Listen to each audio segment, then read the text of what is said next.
Raden Wijaya adalah pendiri sekaligus Raja Mojopahit yang pertama. Raden Wijaya dinobatkan pada bulan Kartika di tahun 1215 Saka, yaitu 12 November 1293 dengan gelar Sri Kertarajasa Jayawardana. Ia juga dikenal dengan nama lain, yaitu Nararya Sanggramawijaya. Menurut Kidung Harsawijaya, Raden Wijaya adalah anak rakyat Jayadharma, Raja ke-26 dari Kerajaan Sunda Galuh, dan Diah Lembutal, seorang putri Singosari. Dengan demikian, Raden Wijaya merupakan keturunan langsung dari Wangsa Rajasa, yaitu dinasti pendiri Kerajaan Singosari, Ken Arok, Raja pertama Singosari di tahun 1222 hingga 1227, memiliki anak Mahesa Wongateleng dari Ken Dedes. Mahesa Wongateleng memiliki anak Mahesa Cempaka yang bergelar Nararya Singamurti. Dalam Negara Kertagama disebutkan, Mahesa Cempaka memiliki anak Diah Lembutal yang diberi gelar Diah Singamurti, dan kemudian menurunkan Raden Wijaya. Ibu kota kerajaan Mojopahit meliputi Kecamatan Suko, Trowulan, dan Jatirejo di Kabupaten Mojokerto, dan Kecamatan Mojo Agung, Mojowarno, serta Sumobito di Kabupaten Jombang. Kawasan ini berada pada luas 10 kali 10 km persegi. Pusat kota ini berada di dalam kawasan ibu kota dan lokasinya kini berada di Trowulan. Situs-situs yang memperkuat ilustrasi pusat kota ini antara lain Candi Muteran, Candi Kentong, Candi Tengah, tempat kediaman Gajah Mada, kediaman kerabat kaum raja, dan tempat pemandian para putri kerajaan. Rakyat Jayadharma adalah raja yang ke-26 Kerajaan Sunda Galuh, anak dari Prabu Guru Darmadiksa, raja ke-25 dari Kerajaan Sunda Galuh. Setelah rakyat Jayadharma tewas diracun oleh salah seorang bawahannya, Diah Lembutal kembali ke Singosari bersama Raden Wijaya. Dalam babat Tanah Jawi ini, Raden Wijaya disebut sebagai Jaka Susuruh dari Pajajaran. Ia dibesarkan di lingkungan kerajaan Singosari. Dalam Kekawin Negara Kertagama mencatat, Raden Wijaya memperistri 4 orang putri Raja Kertanegara, yaitu Sri Prameswari Diah Dewi Tribuaneswari. Yang kedua, Sri Mahadewi Diah Dewi Narendra Duhita. Yang ketiga, Sri Jayendra Dewi Diah Dewi Prajetnya Pramita. Yang keempat, Sri Rajendra Dewi Diah Dewi Gayatri. Sri Prameswari Diah Dewi Tribuaneswari adalah permaisuri Raden Wijaya. Dalam Negara Kertagama, Tribuaneswari sering disingkat Tribuana saja. Ia putri sulung Kertanegara, raja terakhir Singosari. Dikisahkan pada saat Singosari runtuh akibat pemberontakan Jayakatwang di tahun 1292, Raden Wijaya hanya sempat menyelamatkan Tribuaneswari, sedangkan Gayatri ditawan musuh. Rombongan Raden Wijaya menyeberang ke Sumenep meminta perlindungan Arya Wiraraja. Dalam perjalanan menuju Sumenep, Tribuaneswari sering dibantu oleh Lembu Sora, abdi setia Raden Wijaya. Jika pasangan suami istri tersebut letih, Lembu Soralah yang menyediakan perutnya sebagai alas duduk.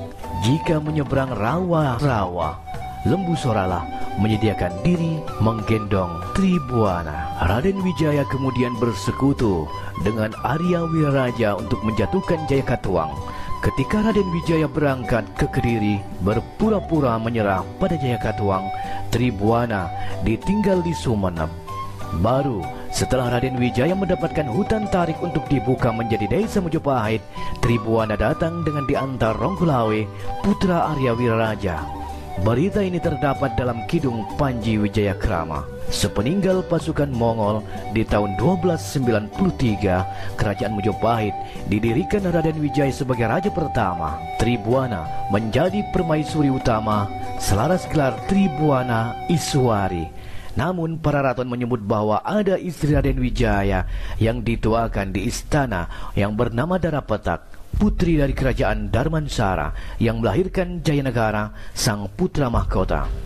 Menurut prasasti Kertarajasa di angka tahun 1305, Tri Bhuwaneswari disebut sebagai ibu Jayanegara. Maka Jayanegara adalah anak kandung Darapetak yang kemudian menjadi anak angkat Tri Bhuwaneswari, sang permaisuri utama. Hal ini menyebabkan Jayanegara mendapat hak atas tahta sehingga kemudian menjadi raja kedua Mojopahit di tahun 1309 sampai 1328. Setelah wafat, Tri Bhuwaneswari dimuliakan di Candi Rimbi di sebelah barat daya Mojokerto yang diwujudkan sebagai Parwati. Sri Mahadewi Dyah Dewi Narendra Duhita atau disebut dengan Narendra Duhita adalah putri ketiga dari Raja Singosari Kertanegara dan merupakan istri kedua dari pendiri Mojopahit Raden Wijaya, namun tidak memberikan keturunan. Sri Jayendra Dyah Dewi Prajna Paramita atau sering disingkat dengan nama Prajna Paramita atau Pradnya Paramita adalah putri keempat dari Raja Kertanegara dan merupakan istri ketiga dari Raden Wijaya, namun tidak memberikan keturunan. Disebutkan bahwa Prajna Paramita adalah istri yang paling setia di antara kelima istri Raden Wijaya. Dari Gayatri lahir Tri Bhuwana Tunggadewi dan Haraja Dewi Tri Bhuwana Tunggadewi. Inilah yang menurunkan Raja-Raja Majapahit. Selanjutnya, pada saat Singosari runtuh akibat serangan Jaikatwang di tahun 1292, Raden Wijaya hanya sempat menyelamatkan Tri Bhuwaneswari saja, sedangkan Gayatri ditawan musuh di Kediri. Setelah Raden Wijaya berpura-pura menyerah pada Jaikatwang, baru ia bisa bertemu Gayatri kembali. Negara Kertagama Pupuh 2 ayat 1 menguraikan bahwa Putri Gayatri atau Raja Patanmi wafat di tahun 1350 pada zaman pemerintahan Prabu Hayam Wuruk. 12 tahun setelah meninggalnya Gayatri, dilaksanakan upacara serada dan dimuliakan di Candi Boyolangu di desa Kamal Pandak di tahun 1362 dengan nama Prajna Paramita Puri. Baik tanah candi maupun arjanya diberkati oleh pendeta Janawidi. Menurut para raton, 10 hari setelah pengusiran pasukan Mongol oleh pihak Majapahit, datanglah pasukan Kepuan Abrang yang pada tahun 1275 dikirim Kertanegara menaklukkan Pulau Sumatera. Pasukan tersebut membawa 2 orang putri Mauli Warmadewa dari kerajaan Darmansara yang bernama Darajingga dan Darapetak sebagai persembahan untuk Kertanegara. Nama Darapetak berarti merpati putih. Menurut kronik Cina, pasukan Mongol yang dipimpin Ike Misih meninggalkan Jawa di tanggal 24 April 1293, sehingga dapat diperkirakan pertemuan antara Raden Wijaya dan Darapetak terjadi di tanggal 4 Mei 1293. Karena Kertanegara sudah meninggal, maka ahli warisnya yaitu Raden Wijaya mengambil Darapetak sebagai istri, sedangkan Darajingga diserahkan kepada Atewajab Brahma, seorang pejabat Singosari yang dulu dikirim ke Sumatera di tahun 1286. Darapetak pandai mengambil hati Raden Wijaya sehingga ia dijadikan sebagai istri Tinuheng Pura atau istri yang dituakan di istana. Padahal menurut negara Kertagama, Raden Wijaya sudah memiliki 4 orang istri dan semuanya adalah putri Kertanegara. Pengangkatan Darapetak sebagai istri tertua mungkin karena hanya dirinya saja yang melahirkan anak laki-laki, yaitu Jayanegara. Sedangkan menurut negara Kertagama, ibu Jayanegara bernama Indraswari. Nama ini dianggap sebagai gelar resmi Darapetak. Para raton menyebutkan Raden Wijaya hanya menikahi 2 orang putri Kertanegara. Pemberitaan tersebut terjadi sebelum Majapahit berdiri. Diperkirakan mula-mula Raden Wijaya hanya menikahi Tri Bhuwaneswari dan Gayatri saja. Baru setelah Majapahit berdiri, ia menikahi Mahadewi dan Jayendra Dewi. Dalam Kidung Harsa Wijaya, Tri Bhuwana dan Gayatri masing-masing disebut dengan nama Puspawati dan Puspa Rasmi. Setelah Raden Wijaya menjadi Raja Majapahit, beliau kemudian mengangkat pengikut-pengikutnya yang berjasa dalam perjuangan mendirikan Majapahit menjadi pejabat tinggi dalam pemerintahan menurut Serat Kakawin Kakancingan Kudadu diangkat tahun 1294. Antara lain, Arya Wiraraja menjadi Rakian Mahamantri Agung, diberi daerah status khusus Madura dan diberi wilayah otonom di Lumajang hingga Blambangan. Nambi diangkat menjadi Rakian Mahapati, yaitu Perdana Menteri. Ronggolawe menjadi Rakian Mahamantri Agung, diangkat sebagai Adipati Tuban. Sora menjadi Patih Daha, yaitu di Kediri. Struktur birokrasi pejabat kerajaan Majapahit pada masa Raja Kertarajasa, yaitu Prasasti Panangkungan, diangkat tahun 1296 Saka, yaitu Mahamantri Katri ini. Diantaranya Rakian Menteri Hinu, yaitu dia Pabasi. Rakian Menteri Halu, yaitu dia Singlar. Rakian Menteri Sirikan, yaitu dia Palisir. Sedangkan Sang Pancawilwatika adalah Rakian Patih Majapahit, yaitu Empu Tambi. Rakian Demung, yaitu Empu Renteng. Rakian Kanuruhan, yaitu Empu Elam. Rakian Rangga, yaitu Empu Sasi. Dan Rakian Tumenggung, yaitu Empu Wahan. Sedangkan Patih Negara Bawahan adalah Rakian Patidaha, yaitu Empu Sora. Rakian Demung Daha, yaitu Empu Rakyat. Rakian Rangga Daha, yaitu Empu Dipa. Dan Rakian Tumenggung Daha adalah Empu Pamor. Sedangkan pejabat hukum dan keagamaan dalam struktur organisasi di pemerintahan Majapahit adalah Pranaraja menjadi Rakian Mahamantri Agung, dan Acarya Agraja menjadi Darmansara, Dharmayaksa Kasayuan, dan Acarya Ginantaka menjadi Dharmadaksa Kasogatan. Panji Paragota menjadi Pamegat Tiruan, dan Acarya Anggaraksa sang Pamegat di Pamotan, dan Acarya Rudra sang Pamegat di Jambi. Raden Wijaya memerintah dengan tegas dan bijaksana. Negara tentram dan aman. Susunan pemerintahannya mirip Singosari karena Majapahit adalah embrio Singosari. Namun ditambah dua materi atau dua menteri, yaitu Rakian Rangga dan Rakian Tumenggung. Sedangkan Wiraraja yang banyak membantu diberi kedudukan sangat tinggi, ditambah dengan kekuasaan di daerah Lumajang sampai Blambangan. Majapahit merupakan negara agraris dan sekaligus negara perdagangan. Majapahit memiliki pejabat sendiri untuk mengurusi pedagang dari India dan Tiongkok yang menetap di ibu kota kerajaan maupun berbagai tempat lain di wilayah Majapahit di Jawa. Raja dibantu oleh sejumlah pejabat birokrasi dalam melaksanakan pemerintahan, dengan para putra dan kerabat dekat raja memiliki kedudukan yang sangat tinggi. Pemerintah raja biasanya diturunkan kepada pejabat-pejabat di bawahnya, antara lain Rakian Mahamantri Katrini biasanya dijabat putra-putra raja. Rakian Mantri Ripakiran Kiran sebagai Dewa Menteri yang melaksanakan pemerintahan. Dharmadaksa para pejabat hukum keagamaan. Dharma Upapati adalah para pejabat keagamaan. Kabinet Rakian Mantri Ripakira Kiran terdapat seorang pejabat yang terpenting, yaitu Rakian Mahapati atau Patih Hamangkubumi. Pejabat ini dapat dikatakan sebagai Perdana Menteri yang bersama-sama raja dapat ikut melaksanakan kebijakan pemerintah. Selain itu, terdapat pula semacam Dewan Pertimbangan Kerajaan yang anggotanya para sanak saudara raja yang disebut Batara Sabta Prabu. Dharma Putra adalah sebuah jabatan yang dibentuk oleh Raden Wijaya. Anggotanya berjumlah 7 orang, yaitu Rakuti, Rasemi, Ratanca, Rawadeng, Rayuyu, dan Rabanyak, serta Rapangsa, yang semuanya tewas sebagai pemberontak pada masa pemerintahan Jayanegara, Raja kedua Majapahit. Para pejabat Majapahit masing-masing diberi gelar sesuai jabatan yang diembannya.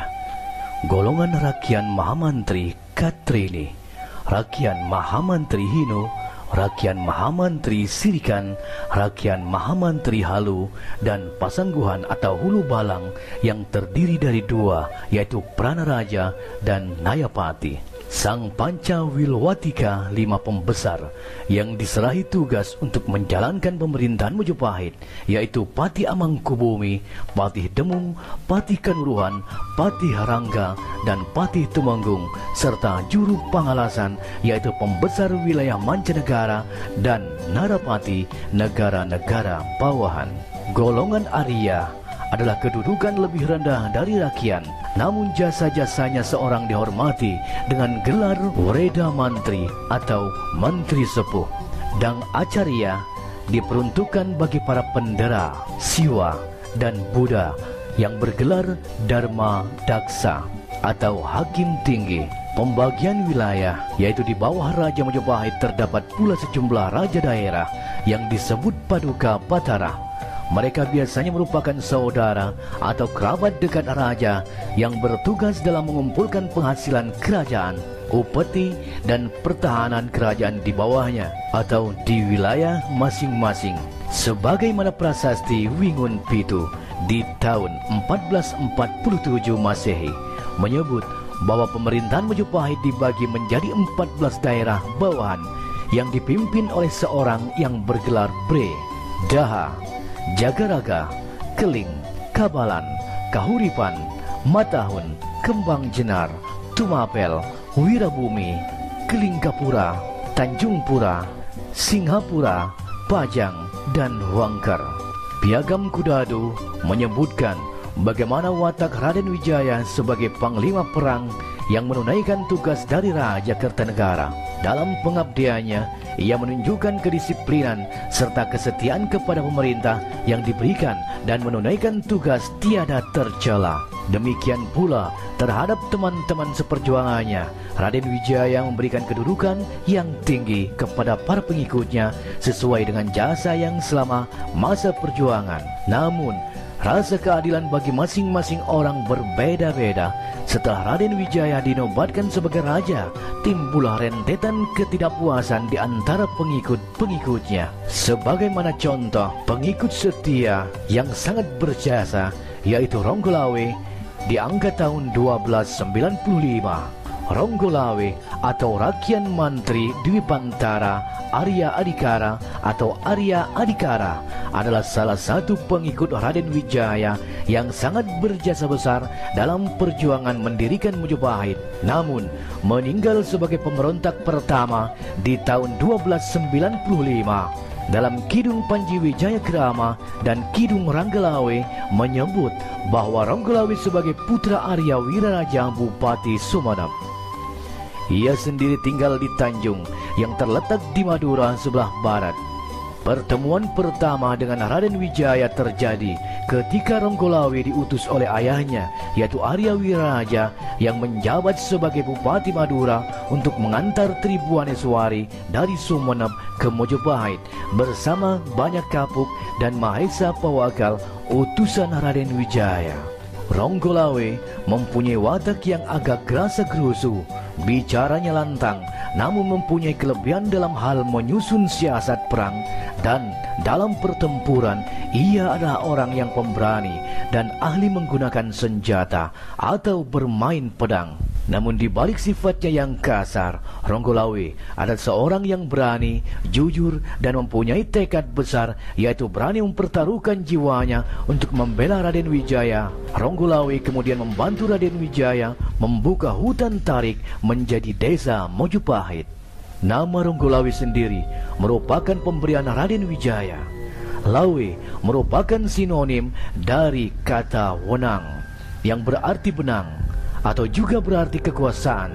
Maksudnya adalah Ronggolawe diberi kekuasaan oleh Raden Wijaya untuk memimpin pembukaan hutan tersebut, yaitu hutan tarik di Sidoarjo. Selain itu juga, Ronggolawe juga menyediakan 27 ekor kuda dari Bima sebagai kendaraan perang Raden Wijaya dan para pembantunya untuk menghadapi Jaya Katuang di Kediri. Penyerangan ke Kediri terjadi pada tahun 1293. Ronggolawe berada dalam gabungan pasukan Majapahit dan Mongol yang menggempur benteng timur kota Kediri.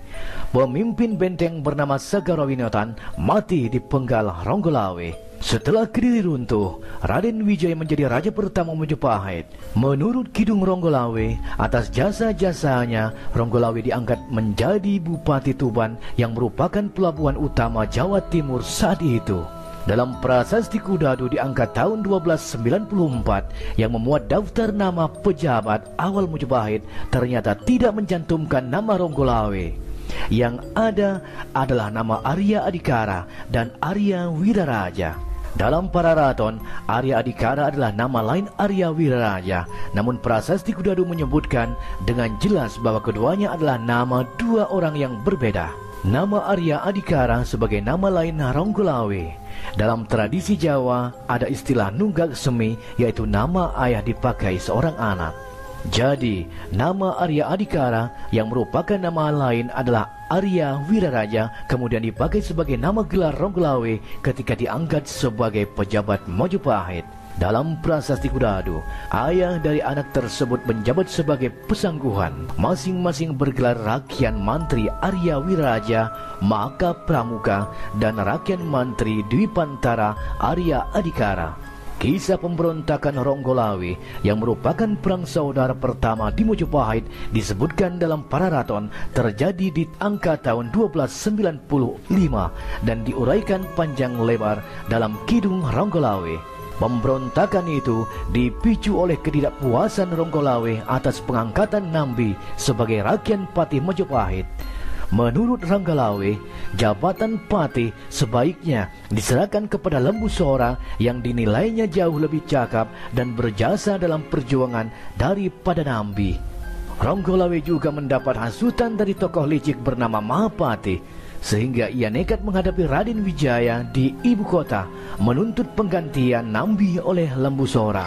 Namun Lembu Sora justru tetap mendukung Nambi. Setelah menghina dan merendahkan nama Nambi di hadapan Raden Wijaya, akhirnya Ronggolawe menantang Nambi untuk adu senjata. Mendengar tantangan tersebut, Nambi menjadi marah, sehingga pertengkaran mulut pun tidak terhindarkan di antara kedua belah pihak. Semua menteri yang hadir termasuk Kebu Anabrang, yaitu Panglima Pasukan Singosari dalam ekspedisi Pamalayu, tidak bisa menyembunyikan kemarahan akibat perbuatan Ronggolawe yang dianggap melanggar tata krama di hadapan Sang Prabu Kertarajasa, yaitu Raden Wijaya, dan menantang untuk mengadu senjata. Karena tuntutannya tidak dihiraukan, Ronggolawe kemudian membuat kekacauan di halaman istana. Lembu Sora sebagai pamannya keluar menasihati Ronggolawe yang merupakan keponakannya sendiri untuk meminta maaf kepada raja. Ronggolawe mengakui kesalahannya bahwa ia telah berbuat terlalu lanjang dan sebagai hukumannya ia minta untuk dibunuh saja. Sora tidak memenuhi permintaan keponakannya dan menasihatinya untuk mengingat segala kebaikan Prabu Kertarajasa, di mana Ronggolawe diberikan kebebasan untuk keluar masuk istana siang maupun malam. Mendengar nasihat tersebut, akhirnya Ronggolawe memilih pulang ke Tuban. Mahapati kemudian menghasut Nambi dengan mengatakan kalau Ronggolawe sedang menyusun pemberontakan. Maka berangkatlah Nambi atas izin raja memimpin pasukan menyerang Tuban. Dalam pasukan itu ikut sertalah Lembu Sora dan Kebu Anabrang. Dalam Kidung Ronggolawe diketahui bahwa Arya Wiraraja yang merupakan ayah dari Ronggolawe menetap di Tuban. Ketika mendengar putranya telah pulang dari Majapahit, ia langsung menemuinya. Dari tingkah laku putranya, Arya Wiraraja menangkap sesuatu yang tidak baik akan terjadi kepada anaknya. Arya Wiraraja kemudian menanyakan apa yang telah terjadi ketika menghadap Sang Prabu. Ketika mendengar penjelasan yang disampaikan putranya, Arya Wiraraja terdiam. Yang mana harus dipilih, cinta kepada anak atau setia kepada Sang Prabu? Arya Wiraraja kemudian menasihati anaknya untuk tetap setia kepada Sang Prabu, karena berkhianat akan mempunyai akibat yang sangat berat baik di akhirat maupun dalam kelahiran kembali. Mendengar nasihat ayahnya, Ronggolawe terdiam dan mengakui kesalahannya. Namun darah kesatria yang mengalir dalam dirinya mengharamkan bagi dirinya untuk mundur, dan keperwirayudaan tersebut akan dipertahankan sampai mati. Setelah nasihat tidak didengar oleh putranya, Arya Wiraraja kemudian memanggil para menteri, kepala desa, Aku, dan Demang untuk mempersiapkan pasukan untuk menghadapi serangan dari Majapahit. Mereka mengharapkan agar Nambila yang menanti memimpin pasukan dari Majapahit, karena Nambila orang yang paling mereka cari. Para pengikut Ronggolawe di daerah Majapahit kemudian meninggalkan daerahnya menuju daerah Tuban. Namun ketika mereka hendak menyeberangi sungai Tambak Beras, air sungai sedang pasang, sehingga mereka dapat disusul oleh pasukan dari Majapahit di bawah pimpinan Nambi. Mereka semua akhirnya dapat dihancurkan oleh pasukan dari Majapahit. Hari-hari berikutnya, pagi-pagi sekali, pasukan dari Majapahit menyeberangi sungai Tambak Beras untuk mencapai Tuban. Mantri Gagarangan dan Tambak Baya dari Tuban memberitahukan kepada Ronggolawe bahwa pasukan Majapahit telah tiba, dan segera Ronggolawe merintahkan pasukannya untuk menyerang pasukan dari Majapahit. Mendengar datangnya serangan, Ronggolawe segera mempersiapkan pasukannya. Kidung Ronggolawe menyebutkan nama istri Ronggolawe adalah Martaraga dan Tirtawati. Mertuanya adalah gurunya sendiri, yaitu Ki Hajar Pelandongan. Dari Martaraga lahirlah seorang putra bernama Kuda Anjampiani. Ronggolawe kemudian mohon pamit kepada istrinya untuk menghadapi pasukan dari Majapahit. Martaraga berusaha mencegah kepergian suaminya karena mempunyai firasat yang tidak baik bahwa sesuatu yang akan tidak baik menimpa suaminya. Oleh mertuanya sendiri, yaitu Ki Hajar Pelandongan, Ronggolawe juga dibujuk agar mengurungkan niatnya untuk maju ke medan perang. Namun sekali lagi, bujukan tersebut tidak dihiraukan oleh Ronggolawe. Ronggolawe kemudian terjun ke medan pertempuran melawan pasukan dari Majapahit. Ia bertemu dengan orang yang diharap-harapkan, yaitu Patih Nambi. Patih Nambi mengendarai kuda Brahma Cikur, sedangkan Ronggolawe mengendarai kuda Mega Lamat. Pertempuran kedua orang tersebut berjalan dengan hebatnya. Akhirnya kuda Brahma Cikur berhasil ditikam oleh Ronggolawe. Namun Patih Nambi berhasil mengelak dan lari menyelamatkan diri ke arah selatan. Ronggolawe bersama pasukannya kemudian melakukan pengejaran sampai di sungai Tambak Beras. Ronggolawe berniat untuk menyeberangi sungai Tambak Beras, namun ditahan oleh para pengikutnya karena daerah di seberang sungai adalah wilayah Majapahit. Lagi pula, belum semua kekuatan tentara Majapahit dikerahkan ke medan perang. Ronggolawe akhirnya menurut. Pertempuran antar pasukan Majapahit di bawah pimpinan Nambi dengan pasukan Ronggolawe terjadi di daerah Tosan, Kidang Gelatik, Sidi, Cek Muringgang, dan Kelabang Curing, berakhir sampai malam hari. Berita kekalahan pasukan dari Majapahit kemudian disampaikan Hangsa Terik ke hadapan Raden Wijaya. Betapa kecewanya Raden Wijaya mendengar kabar tersebut dan bersumpah akan membumi hanguskan kota Majapahit jika tidak berhasil mengalahkan Ronggolawe. Segera beliau mengirim Kala Angerak, Setan Kobar, Buta Angasak, dan Juru Prakasa untuk memulihkan kembali kekuatan pasukan dari Majapahit yang telah bercerai-berai dan menyelidiki sampai di mana kekuatan musuh. Sementara keberangkatan 10.000 pasukan tambahan dari Majapahit telah dipersiapkan dipimpin sendiri oleh Prabu Kertarajasa. Beliau mendapat laporan dari 4 orang mata-mata yang dikirim ke medan pertempuran tentang kekuatan pasukan dari Ronggolawe. Akhirnya, pertempuran pasukan tambahan yang dipimpin oleh Prabu Kertarajasa dengan pasukan dari Ronggolawe berkobar kembali. Pertempuran berjalan dengan sengit, di mana korban berjatuhan di antara kedua belah pihak.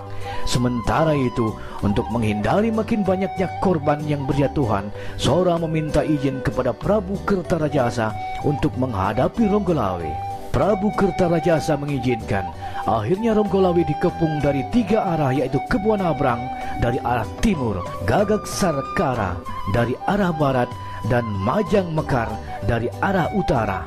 Perkelahian sengit terjadi dari arah timur, di mana Kebu Anabrang terlibat pertempuran dengan Ronggolawe. Kuda tunggangan Kebu Anabrang berhasil dilumpuhkan oleh Ronggolawe, namun penunggangnya berhasil menyelamatkan diri. Hari selanjutnya, untuk kedua kalinya kembali Kebu Anabrang terlibat pertempuran dengan Ronggolawe. Pertempuran ini terjadi di seberang sungai Tambak Beras. Pertempuran berjalan dengan hebatnya, di mana masing-masing kedua belah pihak mengeluarkan ilmu kesaktiannya untuk melumpuhkan lawannya. Pertempuran kemudian dilanjutkan di dalam air, di mana Ronggolawe berhasil mendesak Kebu Anabrang sampai ke tengah sungai, namun dengan sigap berhasil menikam kedua tunggangan Ronggolawe. Di dalam Kidung Ronggolawe dikisahkan bahwa ikan-ikan berlompatan dan air muncrat bagaikan hujan akibat perang tanding di antara kedua tokoh tersebut. Mereka bergulat saling banting di dalam air, berusaha menenggelamkan lawannya. Sampai akhirnya Ronggolawe terpeleset dari batu tempat berpijaknya, sehingga hal tersebut berhasil dimanfaatkan oleh Kebu Anabrang untuk menenggelamkannya di dalam air. Kepalanya terpelintir di bawah ketiak Kebu Anabrang. Ronggolawe kehabisan nafas dan mati lemas. Melihat keponakannya mati di tangan Kebu Anabrang secara mengenaskan, hati seorang menjadi panas, sehingga dengan serta-merta melompat ke dalam sungai untuk menikam Kebu Anabrang dengan keris dari belakang. Keris tersebut tembus sampai ke dada. Mayat Kebu Anabrang kemudian mengapung di atas sungai.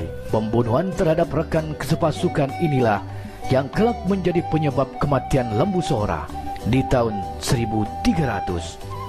Demikianlah akhir hidup Ronggolawe dan Kebu Anabrang yang sama-sama tewas di sungai Tambak Beras.